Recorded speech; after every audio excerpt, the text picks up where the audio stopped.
Hey folks, welcome to this video profiling a pretty obscure Sonic the Hedgehog character. Today we'll be discussing Dr. Zachary, a pale echidna who appeared in the UK's Fleetway Sonic the Comic in the 1990s. Fleetway were just a comics company who published Sonic the Comic in the mid to late 1990s. Their last original storyline was an adaptation of Sonic Adventure, so Fleetway's run was short but sweet, and generated a lot of really interesting characters. Dr. Zachary in particular was a villain that fascinated me as a kid. He's one of the only echidnas to appear in the comic, and he's shrouded in mystery.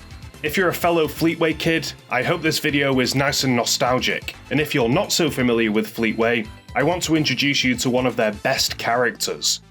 I'll be talking about the strips that Dr. Zachary appeared in, and his influence on wider Sonic media. This video was inspired partially by a fan suggestion from Golden Genesis 64, so thank you. If you have a character you'd like me to cover in the future, let me know in the comments.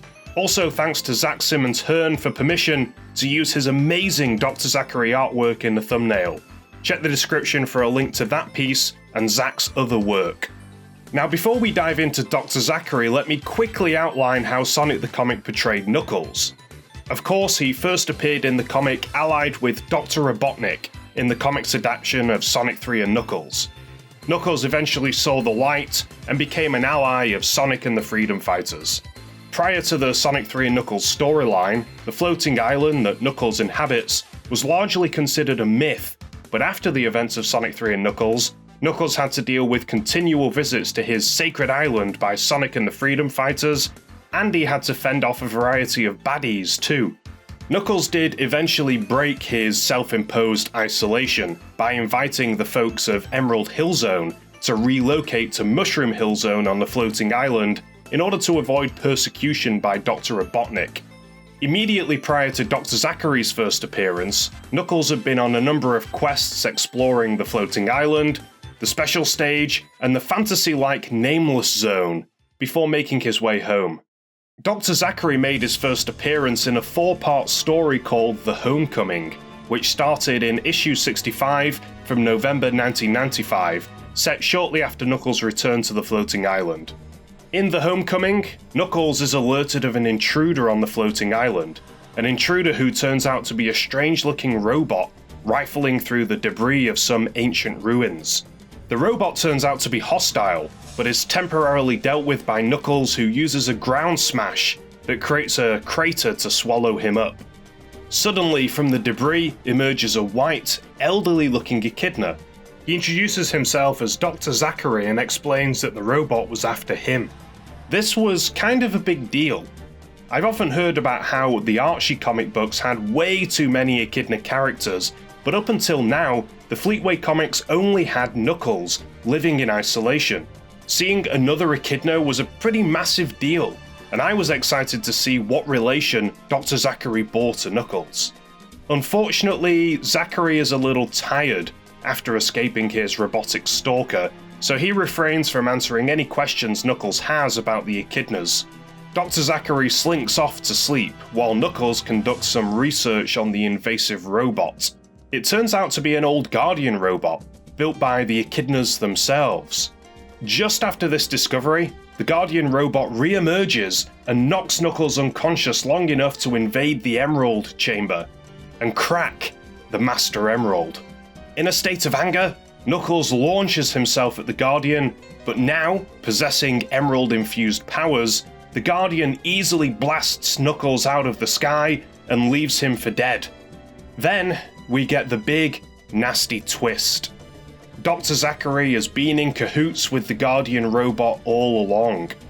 Dr. Zachary climbs inside the Emerald-infused Guardian robot and flies off, vowing revenge against the echidnas and vowing to destroy the people of Mobius. Knuckles recovers his wits enough to confront Dr. Zachary again, but the smashing of the Master Emerald has a disastrous effect on the floating island. It begins to sink from the sky and crash lands on top of a mountain range. In the ensuing chaos, Knuckles manages to decapitate the Guardian robot by throwing a rock at its head, before a minor tremor sends Dr. Zachary tumbling off the edge of the floating island, presumably to his death. Fortunately for Knuckles, the decapitated Guardian's head, infused with Chaos energy, serves as a substitute for the Master Emerald, and the floating island returns to its place in the sky. Dr. Zachary's first appearance was pretty brief and fleeting. Ultimately, we didn't get the chance to learn much about his motivation, but I can't help but draw a parallel between Dr. Zachary and Seath the Scaleless in Dark Souls. Both of them are pale, almost albino creatures who hate and work against their own race. From a design perspective, you'll notice he looks a little different in this first story than in the video's thumbnail, but we're getting to that. Zachary was originally designed by Richard Elson, but the Homecoming strip was illustrated in the end by Nigel Dobin, who made Zachary look less wrinkled and less sinister than Elson's original designs.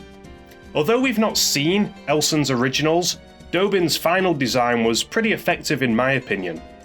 As for the name, Dr. Zachary was apparently named after Dr. Zachary Smith from Lost in Space. Now let's carry on.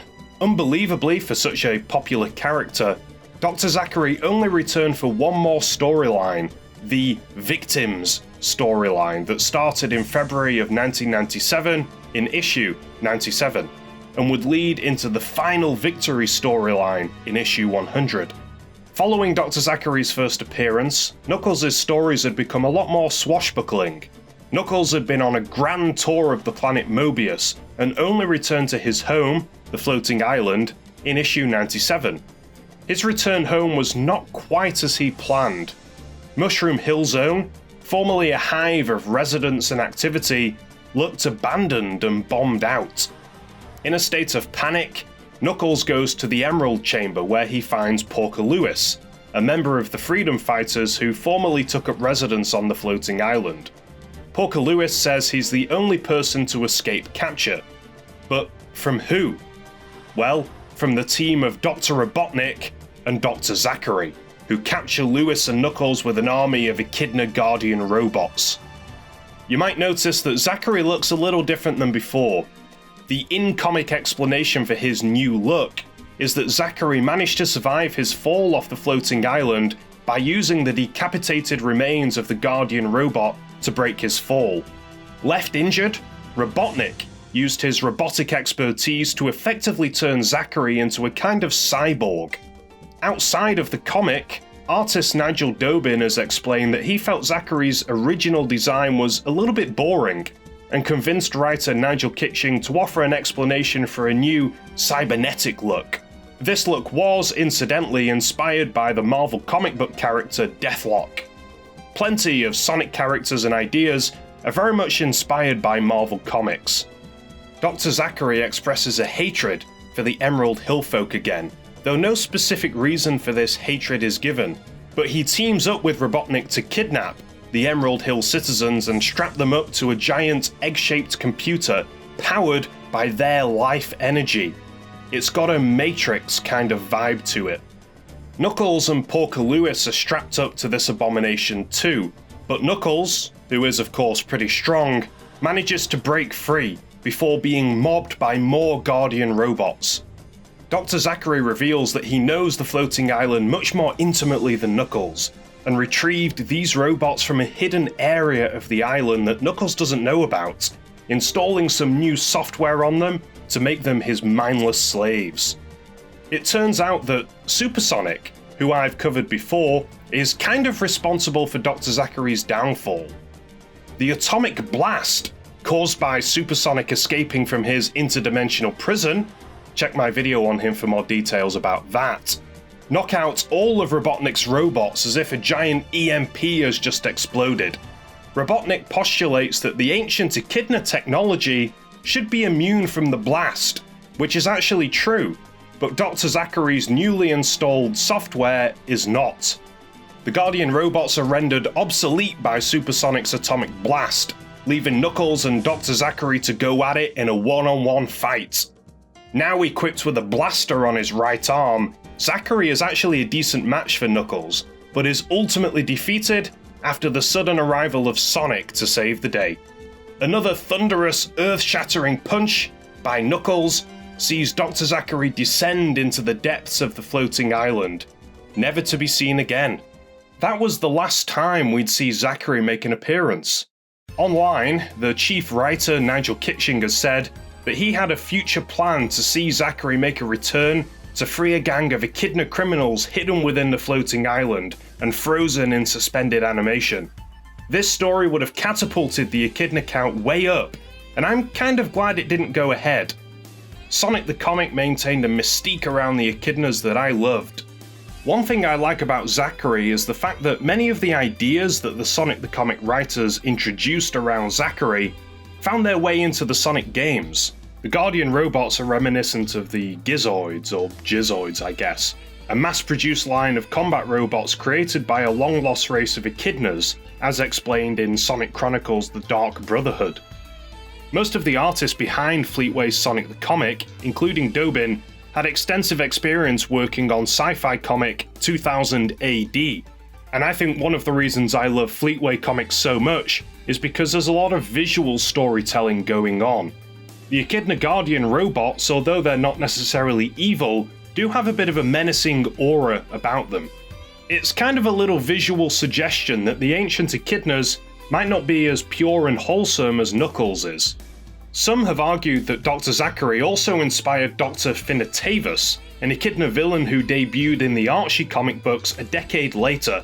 Dr. Finitavus's white fur and cybertronic limbs do have an uncanny similarity to Dr. Zachary, though others have argued that he's inspired by the glitch character Wetschnir instead. I also like the fact that the floating island in Sonic the Comic often showed Mesoamerican looking architecture, which of course would characterize the Echidna civilization in Sonic Adventure and beyond. So you can find a lot of trailblazing elements in Sonic the Comic. I suppose the disappointing thing about Dr. Zachary is that we readers never got a full explanation as to who he truly was, why he hated other Echidnas, and why he was more familiar with the floating island than Knuckles. But maybe, just maybe, that's for the better. It certainly sounds like Fleetway handled Echidnas with a lot more grace than the Archie comic books, based on what I've heard online. As I mentioned in my Supersonic video, Sonic the Comic has continued in fan form online, and the online comic has even attracted former writers and artists of the official comic to contribute. Although this online comic is entirely fan-created, I think it'd be interesting to run through Zachary's appearances in it now that I've had the chance to read it. Since we last saw Zachary, the floating island sank into the ocean following Sonic the Comic's Sonic Adventure adaptation, and thus Dr. Zachary made a rather unceremonious return in issue 226, when Sonic & Co. went off to explore the sunken island. Zachary uses an ancient Echidna weapon to try to take control of Supersonic, who's also returned in the online comic, but is quickly defeated by the Freedom Fighters. He pops up again in a more significant role in issue 288 as the head of the Syndicate, a faction of bad guys that also included Eggman, Rouge, and a mysterious Echidna named Vekama. The Syndicate are responsible for unleashing the ultimate life form, Shadow the Hedgehog, on the world, a life form engineered by the ancient enemies of the Echidnas. The Syndicate hope to harness Shadow to gather the Chaos Emeralds and blow up the planet Mobius. Shadow actually succeeds in destroying the Special Zone, where the Chaos Emeralds are occasionally hidden, but Sonic utilizes an ancient weapon to neutralize the destructive power of the Chaos Emeralds on Mobius. Zachary's plan to destroy planet Mobius fails.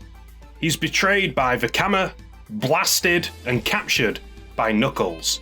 Zachary spends some time jailed in a cell on the floating island, continually questioned by Knuckles about his past, but never reveals anything. Zachary cleverly manages to break free from his imprisonment after riling up Knuckles so badly that Knuckles effectively smashes him out of his cell. Zachary goes on a rampage and threatens to kill Tikal, but is defeated once again before making his departure and slinking off. This time though, Zachary has been thoroughly outsmarted. The Guardian robot that he makes use of actually inserted a tracker into his robotic eye during the scuffle, meaning that Porker Lewis, Knuckles, and Tikal can keep an eye on Zachary's whereabouts in the future. Overall, I think the online team did a decent job with Dr. Zachary. Tying Shadow and Zachary together was a nice idea, and seeing Knuckles and Zachary come to blows is always fun. Though to me, Zachary feels like a horror movie monster. The more you see them, the more they lose their charm. Maybe I always liked Zachary precisely because he only appears in 2 Sonic the Comic stories. And that is just about everything about Dr. Zachary. Thanks for joining me on this journey exploring a rather obscure Sonic character. Big thanks in particular if you're completely new to the Fleetway comics and you enjoyed this video. Let me know how you feel about Fleetway's handling of the Echidnas and Dr. Zachary, and how it compares with Archie. Of course, also feel free to suggest a character I should cover in the future if you have any favourites. Thanks for watching, and hopefully, I'll see you next time.